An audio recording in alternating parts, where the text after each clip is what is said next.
Okay, so hi everyone. So this video is for your Mercury retrograde guidance. Okay, so Mercury retrograde, it's an astrological event po. Okay, astrological event kung saan medyo messy yung energy pero pwede naman natin siyang i-cope up kung meron tayong gabay or kung meron tayong guidance. So, I want you to pick a card. This is the card 1 and this is the card 2.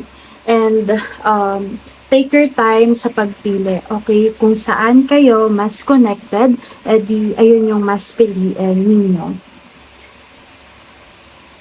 Again, kung saan kayo mas connected, ayun yung mas piliin ninyo. The card 1 and the card 2. Okay? Okay. Okay. So, dito muna tayo kay card number 1. Ilagay muna natin si card number 2 dito sa may taas. Okay. For card number 1, your first. Okay. Your first card is the 9 of Cups. Let's shuffle pa para sa guidance for you during this Mercury retrograde. Okay. The Three of Pentacles, the World.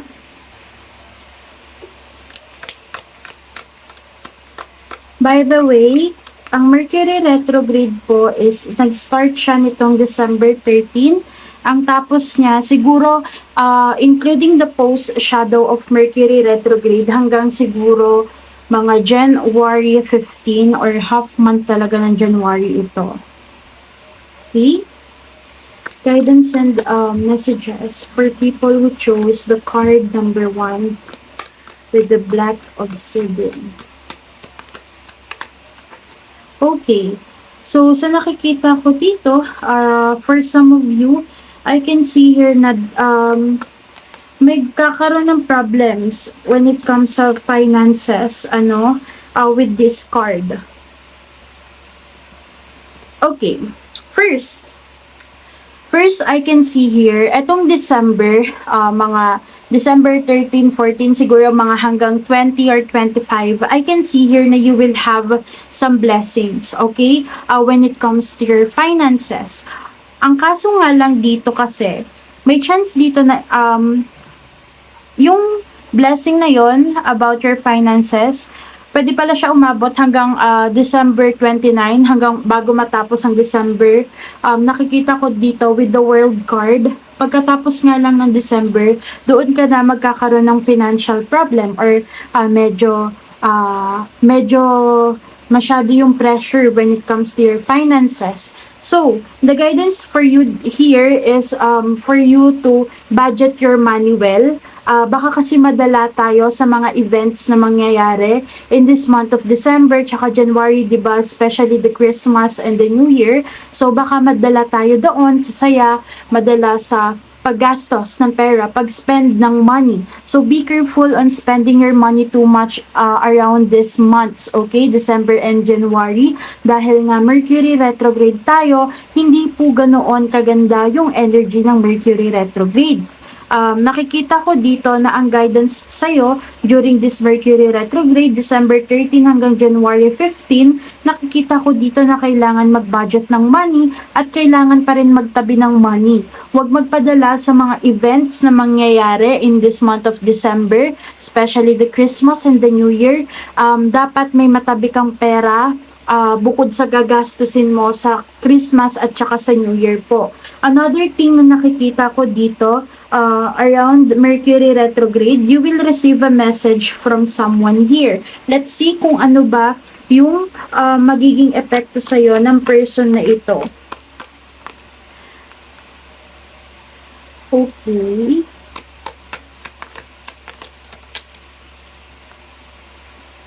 Okay. You will meet someone dito during this December to January. You will talk with someone here. Ang kaso nga lang kasi, etong communication na to, it will make you or it will make the both of you a connection as a friends. Ang kaso lang, it can turn into a romantic connection Ang problem lang kasi dito, since Mercury retrograde tayo, there's a chance here na itong person na to only pursue you or only looking for someone to talk to dahil malungkot siya, dahil kailangan niya ng emotional fulfillment. So be careful about someone's intention. This person is kind naman, mabait siya, okay?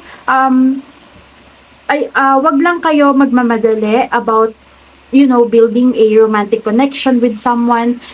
Make sure na this person is open for a relationship talaga. Hindi yung parang maghahanap lang ng relationship just because he or she is sad, na parang maghahanap, na make sure na hindi lang siya open for a relationship just because kailangan niya ng emotional fulfillment.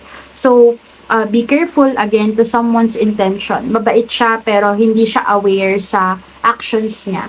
May chance dito na baka pagsisihan ninyong dalawa, masaktan lang kayong dalawa dahil pumasok lang sa isang relationship ng dahil lang malungkot or ng dahil lang boring or bored. So, be careful na lang. For some of you naman, nakikita ko dito, wait lang. Okay. For some of you, I can see here na there is something related to your school, to your career. Okay? First, dun muna tayo sa school. About sa school, if ever man na may kailangan kayong i-take na exam, coming soon. It can be after events like after Christmas or maybe after New Year. Nakikita ko dito, make sure na magre-review kayo. Kasi sa nakikita ko, may chance na tatama rin kayo during the Mercury retrograde dahil sa energy ng Mercury retrograde. Ang mga possible distraction during Mercury retrograde po is love life, finances, at saka yung stress and comfort zone, okay? So, make sure talaga na magre-review kasi sa nakikita ko dito, may chance na hindi makapag-review during preparation or di makapag-prepare for exam because of some situations that happening, especially kung sino yung mga may love life. May chance dito na yung karamihan sa inyo, love life po yung magiging distraction. Another thing na nakikita ko for you, as a guidance for you during this Mercury retrograde, you want to achieve something, no? When it comes sa school, it can be na parang about your grades or about sa kung anong top ka or kung magiging honor ka ba. If you badly want daw talaga na mag-success sa part na yon, kailangan po mag-focus ha. Don't let anyone distract you. Now, let's go naman sa career na sinasabi ko. Sa iba naman sa inyo, pagdating sa career dito, nakikita ko na masyado yung pressure na binibigay mo for yourself. Nakikita ko dito na nawawala yung passion sa'yo. You feel na parang what you have right now is not enough or what you are receiving right now is not enough. During Mercury retrograde, December 13 hanggang January 15, nakikita ko dito na kailangan talaga mag-budget ng money dahil magkakaroon ng financial problem. Yung iba sa inyo tatama rin sa trabaho, yung iba naman sa inyo mawawala ng gana sa trabaho. Let me clarify kung bakit, no? Mercury retrograde is a messy energy talaga. Mabigat yung energy na, guys. Kaya di ko kayo masisisi kung tatama rin kayo, kung bakit mabilis kayo mapagod, ganyan.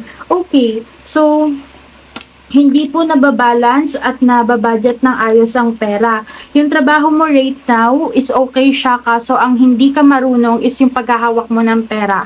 Okay, so during Mercury retrograde, ayan po yung mga guidance sa inyo. Take what resonate and leave what doesn't. So now, I'm going to proceed na sa ating card number 2. Okay, so ito na yung mga pumili naman ng card number 2. Again, this is your guidance for Mercury retrograde, which is started noong December 13 and mangyayari ito hanggang January 15, including the post shadows ng Mercury retrograde. Okay, para to sa mga pumili ng card number 2.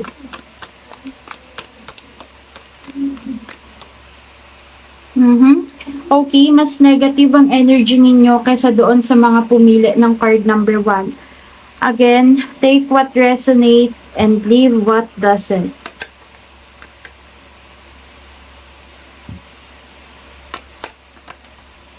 Ay, sorry. Okay.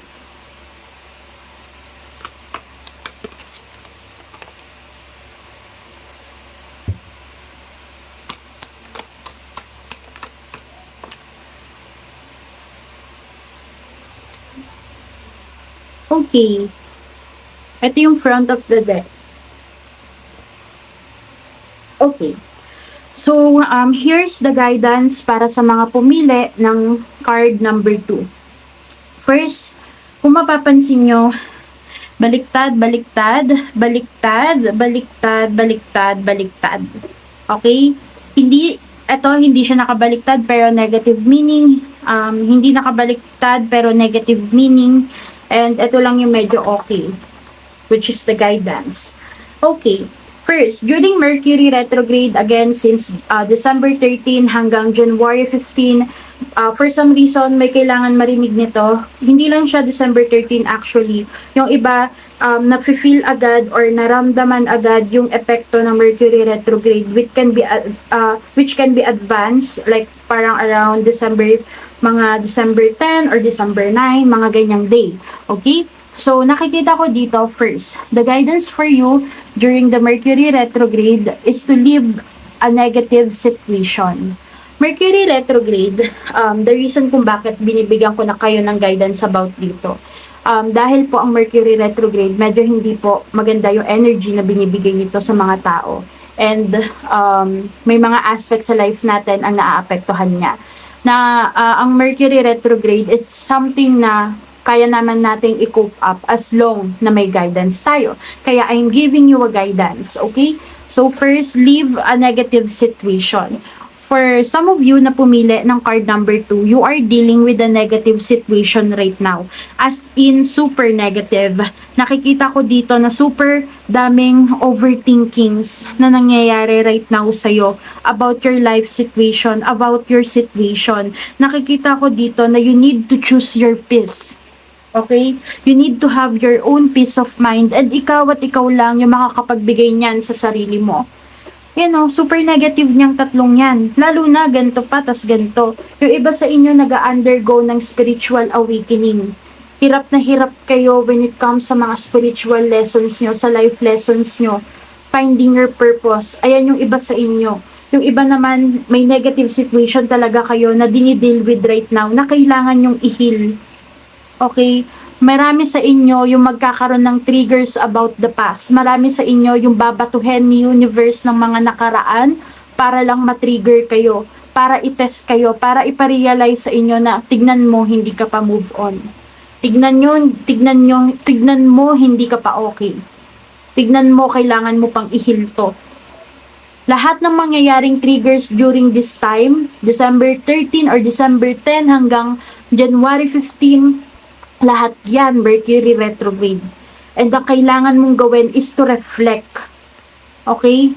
To reflect about your past. To reflect kung saan ka man iti-trigger ni universe, kung ano man yung iti-trigger niya sa'yo. Totoo bang heal ka na dito? Totoo bang okay ka na dito? Kung totoong okay ka na dito, kung totoong heal ka na dito, mahahandle mo ba to? That is the Mercury retrograde. Okay? So, may chance dito na may mag-trigger about sa mga past ninyo. May chance dito na yung iba sa inyo, nagkaroon ng betrayal, scam, or di kaya backstab by someone. Nakikita ko dito na yung iba sa inyo is by a man figure. It can be a partner, it can be a friend, it can be a business partner, it can be a regarding your business. So, be careful sa mga scams, sa mga betrayal. Nakikita ko rin dito na it can be related to your boss. It can be related for you as a leader, for you as a boss. So, for you as a business owner. So, be careful sa mga nang babackstab, sa mga mang-bebetrade sa'yo, sa mga mang-i-scam sa'yo. Okay? Sa iba sa inyo, kung sino yung may mga business dyan, be careful to your employees, no? Another thing na nakikita ko dito, yung iba sa inyo have a high temper. Mercury retrograde, heavy yung energy niya and negative yung energy niya. Yung mga high-tempered person sa inyo na nanonood right now, again, kung sino lang yung makaka-relate, kung sino man sa inyo yung high-tempered kind of person, nakikita ko dito na kailangan baguhin yung attitude, ha? You are a boss. You are a business owner. You lead. Okay? Nagli-lead ka. So, you need to consider your attitude as someone na nagli-lead ng tao, as someone na boss, as someone na business owner. Hindi kasi ganun kaganda yung attitude mo eh. Yung iba sa inyo arrogante, yung iba sa inyo bossy, yung iba sa inyo narcissist, gusto siya lagi tama, gusto siya lagi nasusunod, hindi nakikinig sa opinion ng iba. So kung sino man yung ganun sa inyo, kailangan mo po during this Mercury retrograde, bibigyan ka ng karma. Okay? It's either na may galit sa yung employee or nagwo-work under you. May mga galit sa yung tao na kasi ganyan yung ugali mo, kasi ganyan yung attitude mo. That is the reason kung bakit unhealthy yung connection mo sa mga katrabaho mo, yung connection, that is the reason kung bakit unhealthy yung connection mo sa mga tauhan mo. So ikaw lang din yung nagpapapangit ng connection mo with other people. You can't blame them kung ayaw nila sa'yo, kung ganyan din yung attitude mo. And nakikita ko dito na, I know it's valid, na baka sabihin mo is, paano yan? Ganito ako ganun talaga yung ugali ko, ganyan-ganyan. So, this is just a guidance. Nasa sa'yo pa rin yan. If you want to grow, syempre mako-consider mo yan. But if you want to stay sa ganyang klaseng attitude or sa ganyang klaseng pagkatao, okay lang naman din. It's your own choice, no? Another thing na nakikita ko dito for some of you, during this Mercury retrograde, magbibigay talaga to ng emotional burst sa inyo with this. Kasi nga maraming iti-trigger sa inyo na kailangan yung i-heal. Okay? Ito, dalawang card about healing dito. Most of you guys na nandito is someone or some people na parang akala nila tapos na yung healing nila, akala nila is tapos na yung akala nila is heal na sila, pero hindi pa talaga. That's why iti-trigger sa inyo ni universe lahat ng past nyo, lahat ng mga negative situations, ganyan, para ma-realize nyo yun. Ano pa ba? For some of you, okay, for some of you here, kailangan mong i-allow yung sarili mo na mag-explore. Hindi mo kailangan magmadali about your own manifestation. Etong Mercury retrograde, parang tatanungin nyo rin sa sarili ninyo kung bakit hindi pa dumadating yung ganito, kung bakit hindi mo na ma-manifest yung ganito, hindi mo na ma-manifest yung ganyan. So, the reason po, this is not the right time for you kasi na ma-receive kung ano man yung mina-manifest mo. Another thing, yung takot mo, yung pinaka-blockage mo, okay? Yung takot mo na baka hindi ka mapunta sa ganito, na baka hindi mo ma-achieve to, na baka hindi mo ma-achieve yon. Hindi pwede na parang nasa level 1 ka pa lang, tapos gusto mo level 10 ka agad. Kumbaga, hindi pwede yung walang-wala ka pa lang, tapos gusto mo yumaman ka agad. Hindi pwede yung walang-wala ka pa lang, tapos gusto mo nasa higher position ka agad. Hindi po ganun yun. Your guides are asking you to allow yourself to explore. They are asking you to avoid any pressure. Na iwasan mo magbigay ng pressure sa sarili mo. Kasi ganito yan Mercury retrograde tayo. Times 2 lahat ng ipaparamdam nating negatibo sa sarili natin. Kung bibigyan mo ng pressure yung sarili mo, ita times 2 yan ni Mercury retrograde. Kung mag-overthink ka, ita times 2 yan ni Mercury retrograde. Kaya as much as possible, you need to be grounded. You need to ground yourself. Okay? Learn how to meditate and calm your emotion. Learn how to meditate and calm your mind. You need a better mindset about your situation. Remove yourself from a negative situation. Avoid overthinking. It's not easy, but you need to. It's not easy, but it's something na kailangan mong i-consider. You can search a lot of ways kung paano iwasan ng pag-overthink. Kung hindi mo yan i-search, ibig sabihin wala ka talagang pake sa sarili mo. You need to make some way to help yourself kasi no one will. Always remember that. Sarili mo lang ang kakampi mo. Ako, guidance lang ako para i-push kayo, para tulungan kayo. Hindi ko kaya naman na alisin yung pag-overthink mo. Hindi naman ako Diyos. So, nasa sa inyo yan. You need to explore. Allow yourself to explore. Hindi yung magmamadali ka. Kailangan mong pagdaanan si level 1, si level 2, si level 3, 4, 5, 6, 7, 8, 9 bago ka magpunta kay 10. Hindi yung level 1 pa lang, gusto mo agad mag-skip kay level 10. Kailangan mong intindihin na lahat ng minamanifest mo right now is hindi pa ito yung right time for you to receive it. Kailangan mong intindihin na lahat ng triggers na mararanasan mo right now hanggang January 15, lahat yan test for you to realize something, for you to realize na hindi ka pa okay, na hindi ka pa healed, for you to realize na hindi mo talaga inayos yung nakaraan at tinakbuhan mo lang ito. Okay? You need to tawag dito. Wait lang. You need to understand na hindi ka lang boss para mag-utos-utos, hindi ka lang boss para gusto mo ikaw lagi masunod, gusto mo ikaw yung laging tama. Boss ka to listen to other people din. Boss ka who can listen to your to other people's opinion. You lead people. Okay? Again, you are a leader. You lead people. Hindi sila utusan. Don't be bossy masyado. Don't be high-tempered masyado and listen to other people's opinion kasi hindi sa lahat ng oras ikaw yung tama at yung idea mo yung maganda. Minsan yung sa kanila yung maganda, minsan sila yung tama. And for the some of you, kailangan mong intindihin na kailangan mong mag-ingat pagdating sa negosyo mo. Okay, business owner ka man or nag-aasikaso ka man ng isang negosyo, kailangan mag-ingat. Sa mga suppliers, kasi ito scam yan, betrayal and backstab. Okay? So, be careful to scam. So, yun lang. Yun lang guys, yung nakikita ko para sa mga pumili ng card number 2.